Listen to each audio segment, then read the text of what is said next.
سوچو کہ ریاست مدینہ کس طرح سے بنی تھی.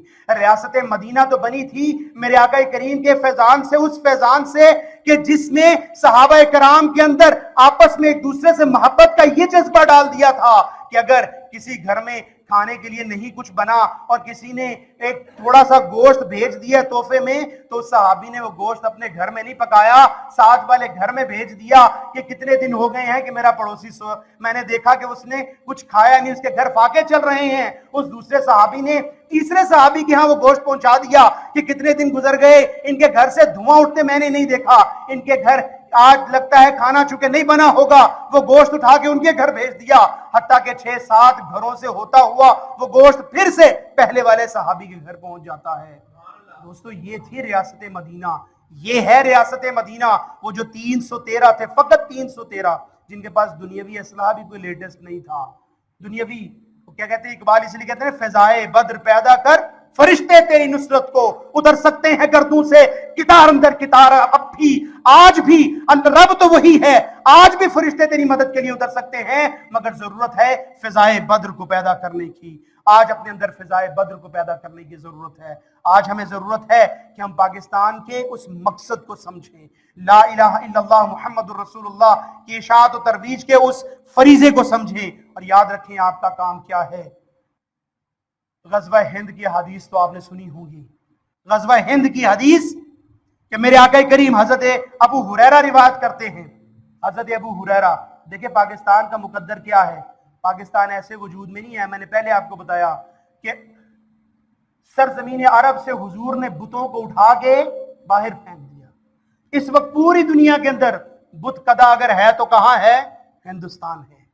اور آپ کو رب کائنات نے چنا ہے. اللہ پاک ہماری فوج کو اور ایجنسیوں کو سلامت رکھے کہ جو کہ اپنی جانوں تک کے نذرانے قربان کر دیتے ہیں، کیونکہ ان کو پتا ہے کہ جو اس راہ میں مارے جائیں گے، جو اس مملکت خدا داد پاکستان کی حفاظت کے لیے اپنی جان کا نذرانہ پیش کریں گے، اللہ کے نزدیک وہ کتنے محبوب ہیں. حضرت ابو ہریرہ فرماتے ہیں کہ حضور علیہ السلام آپ نے فرمایا کہ تمہارا ایک لشکر ضرور بھی ضرور ہندوستان سے جنگ کرے گا اور ان مجاہدین کو اللہ رب العزت فتح عطا فرمائے گا، اور تم ان کے بادشاہوں کو زنجیروں میں جکڑ کے لے کر کے آؤ گے، اور جب واپس آؤ گے تو عیسیٰ ابن مریم کو اپنے درمیان شام میں پاؤ گے. کچھ علماء کہتے ہیں کہ شاید یہ جو بات کہی گئی تھی غزوہ ہند کے بارے میں، یہ محمد بن قاسم والی بات تھی. کچھ کہتے ہیں نہیں محمود غزنوی والی بات تھی. نہیں، اس حدیث کو ذرا غور سے دیکھیں اور ٹائم لائن دیکھیں کہ حضور فرما رہے ہیں کہ تم ان کے بادشاہوں کو زنجیروں میں جکڑ کر لاؤ گے، اور جب تم واپس آؤ گے تو عیسیٰ ابن مریم کو شام میں پاؤ گے. یہ وہ وقت نہیں ہے، یہ آنے والا وقت ہے. یہ آنے والا وقت ہے کہ جب تم عیسیٰ ابن مریم کو شام میں پاؤ گے. حضرت ابو ہریرہ کہتے ہیں کہ اگر میں اس وقت ہوا تو یا رسول اللہ میں اپنا نیا پرانا مال سب بیچوں گا اور میں اس غزوے میں شرکت کروں گا، اور جب میں کامیاب واپس لوٹوں گا، جب میں آزاد واپس لوٹوں گا تو میں عیسیٰ ابن مریم سے ملوں گا اور میں ان کو بتاؤں گا کہ حضور میں آپ کا صحابی ہوں. تو حضور مسکراتے ہیں، فرماتے ہیں بہت مشکل ہے، یعنی کہ ایسا ہوگا ضرور، مگر ابو ہریرہ اس وقت تک تم نہ ہوگے وہاں.